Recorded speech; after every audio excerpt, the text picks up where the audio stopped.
iba, isa sa tatlong young at middle age adult ay mayroong pre-diabetes, pero hindi nila alam ito.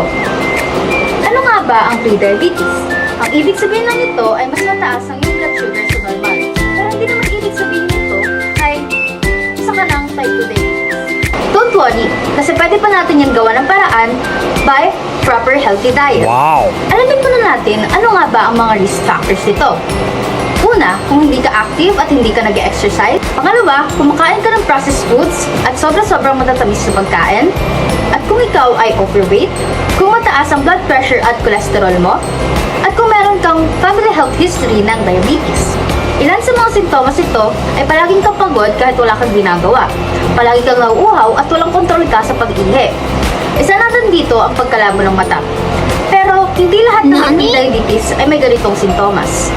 Huwag mag-alala, pwede pa naman ito maiwasan. Kumain ng non-starch vegetables katulad ng repolyo, broccoli at iba pa.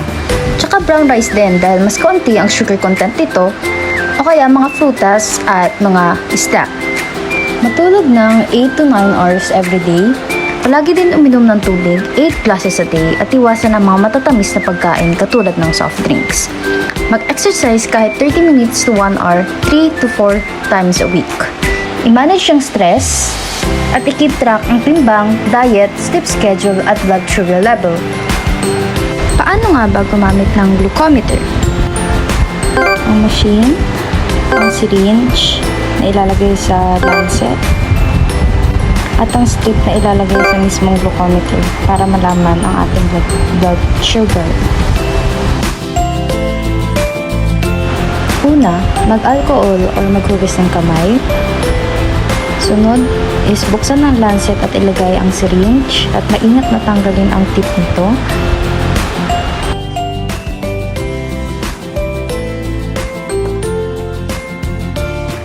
Lagyan ng strip ang glucometer.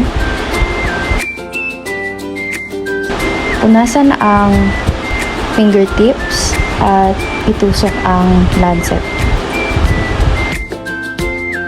Ngayon, pisilin at kunin ang dugo at ilagay sa mismong strip para malaman ang results.